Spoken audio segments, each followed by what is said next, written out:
Tibullus, Elegies, Book 3, Part 7, The Praises of Masala. Of you, Masala, I'll sing, although your proven virtue frightens me, lest my feeble powers may not suffice.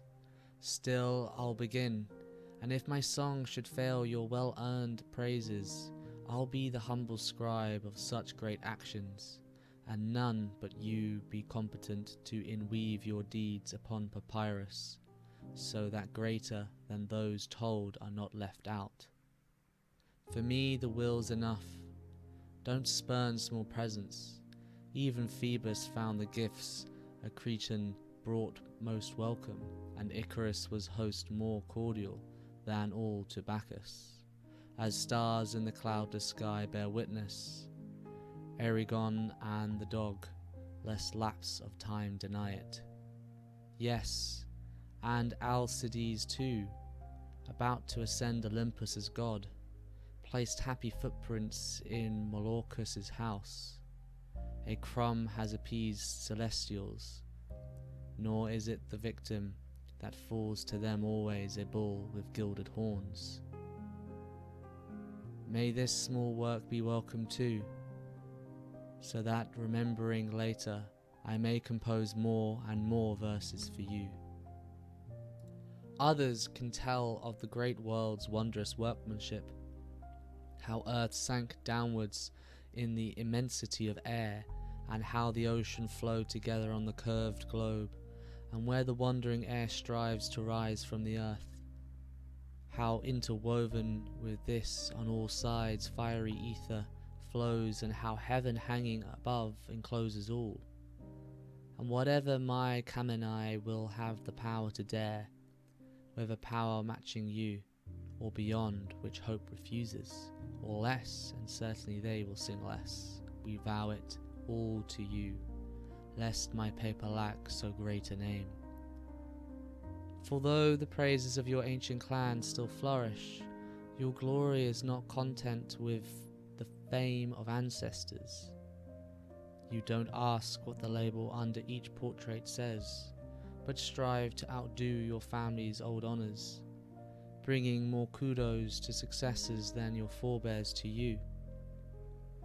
Yet no inscription under your name will take your deeds, but you will have great volumes in ever-living verse, and they'll assemble eager to compose your praises from every quarter, singers in metre and in prose, competing to be best.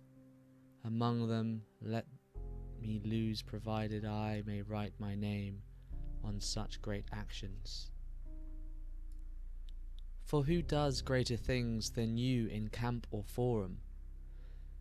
Yet neither there nor here is your praise less or greater, as when one loads a true balance with equal weights, it floats unsteady, weighing down each scale in turn, nor sits on that side lower down nor higher on that,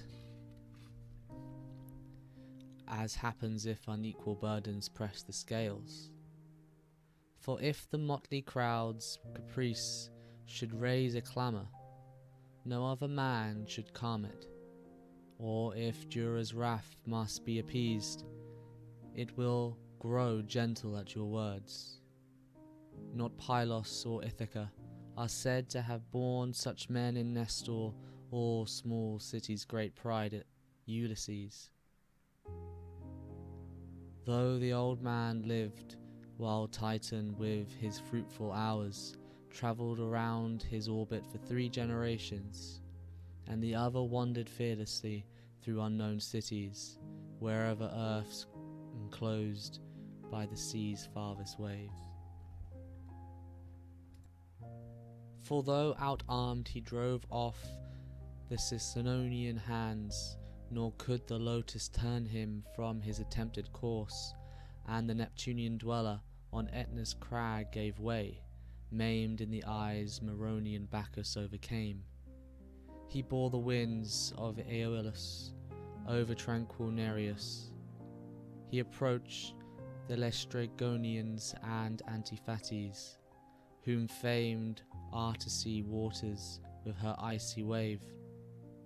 And him alone wise Circe potions could not turn, although she was the sun god's daughter, skilled in herbs and skilled too in enchantments to change former shapes.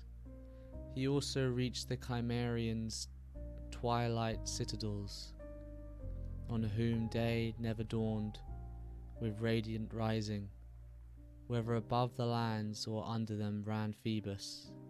He saw how, subject to the infernal rune of Plato, the gods' great offspring gave their judgment on the ghosts, and in his swift ship he passed by the Siren's shore.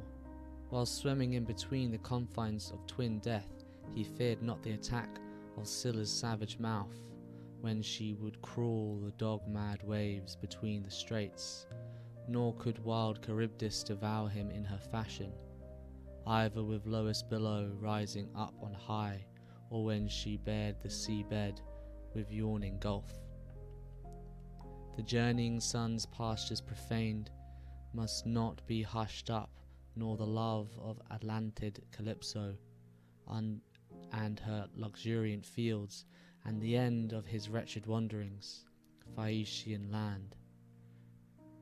Now whether all this really happened on our earth, or fable set these wanderings in an unknown world, his be the greater hardship, yours the eloquence. Next, no one has a surer grasp of the arts of war than you. How one can draw a safe trench to protect the camp, how fix up stags to obstruct the enemy, or which position is best surrounded by a rampart, where the ground gives outlet to a spring's sweet water, with easy access your side, but steep for the enemy. How daily competition for praise keeps soldiers fit, who's best at shooting speedy arrow, or slow stake, or breaking through resistance with the tough pilum, and who can master a speedy mount with a tight bridle, and let a slow one have his head on a loose rein, and as required can ride at a canter straight ahead, or if need be can turn around in a narrow circle, who can protect his right or left side with the palmer, if the weight of the spear's attack should come from here or there more skillfully, or hit the target with whirling sling. Again, soon as the contest arrives of daring Mars, and lines prepare to engage under opposing standards, then you are quick to decide upon battle formation, whether the lines should be drawn up in a square column, or that so that dressed ranks can launch the attack with fronts aligned, or whether you prefer to fight two separate battles so that your right engages their left, and your left their right, giving twice win a victory.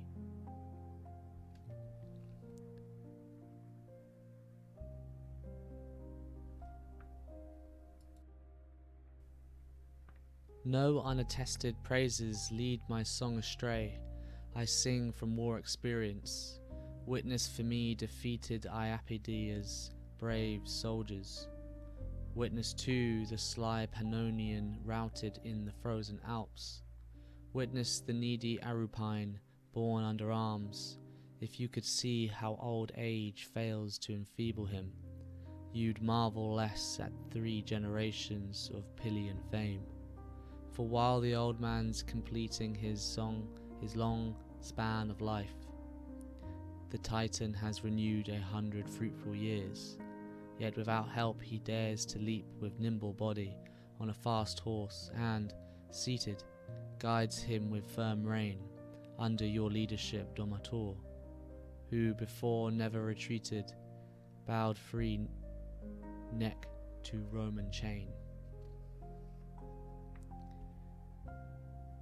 Nor will you be content with all this. Greater feats draw closer, as is known to me from truthful signs, which Amythaon's son Melanthus could not fault. For you just donned robes that shone with Tyrian weave at dawning of the day, that leads the fruitful year, when from clear waves a brighter sun lifted his head, and the contending winds withheld their savage blasts, nor winding rivers moved on their accustomed courses. No, even the raging sea stood still with waves becalmed, and no winged creatures glided on airy breeze, nor rough four-footed beast pastured the dense forests. No, rather was dumb silence lavished on your vows. Jupiter's self, borne in light chariot through the void, was present and deserted sky neighbouring Olympus, and lending to your prayers an attentive ear, granted them all with this truthful nod, while altar kindled a happy fire flared up above the ordered heaps. Yes, at God's prompting start to press on with great deeds. Triumphs are not the same for you as for others. Gaul will not hold you up, confronting you with nearby Mars, nor the spacious territory of valiant Spain, nor the wild land of Therian settlers occupied, nor where the Nile debauches, or Choaspi's royal stream, or Cyrus's folly, impetuous Gindes, or the Eurasian wave parches Arakan plains, nor where Araxes' windings bound Tomiris' realm, or celebrating impious feasts at savage tables. Padaidians, Phoebus' neighbour, own their distant fields, and Getae and Magni drink Tanais and Hebrus. Why stop? Wherever ocean girds the globe with sea, no region with opposing arms will bar you away. Unbeaten by Roman Mars, the Briton waits for you, and our world's other part with the sun interposed. For earth remains at rest upon circumfluent air, and as a whole its globe divides into 5 parts. Now 2 through icy cold are always desolate, and there the land is hidden away in thick shadow, and not a wave of shifting liquid glides along and stiffens solid into thick padded ice and snow, since where the Titan never makes his uprising.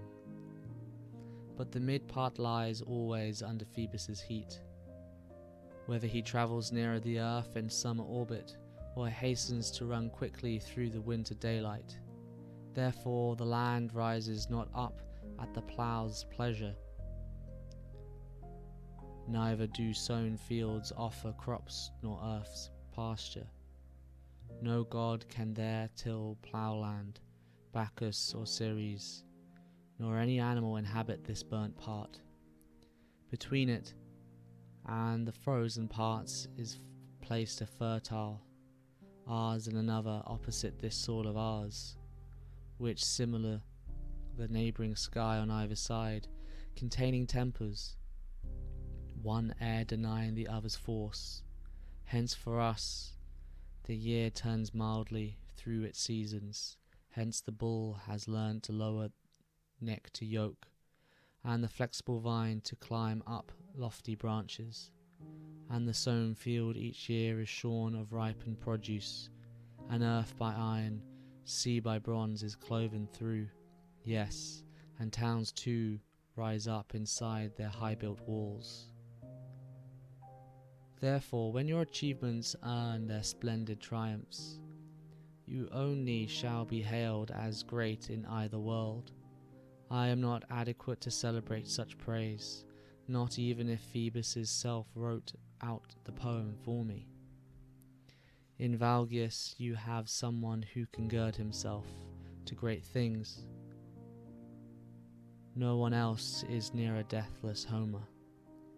Our labour spends no idle leisure, though fortune, as is her custom, wearies me with adversity. For I, who, when my high house shone in affluence, had once had golden furrows in long rows enriching barns, not big enough to make the abundant harvests, Those livestock would graze the hills in close-packed column, enough for the owner and too much for thief and wolf. I now am left with a lost sense of loss, for care of eyes when grieving, remembering, brings to mind years past and gone.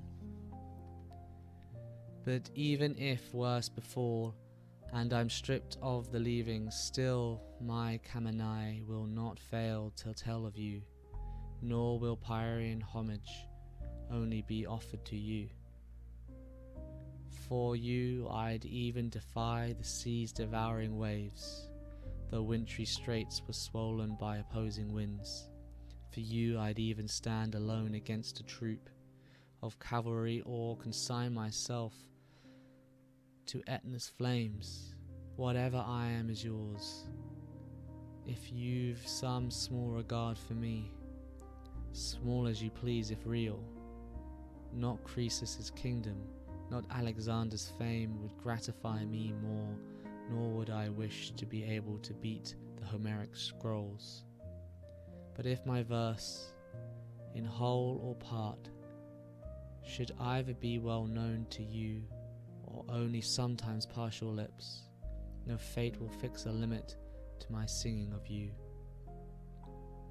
No, even when the burial mound entombs my bones, whether an early date hastens my speedy death, or a long life awaits still, whether a change of shape fashions me as a stallion trained to gallop over hard plains, or where I were pride of the slow herd,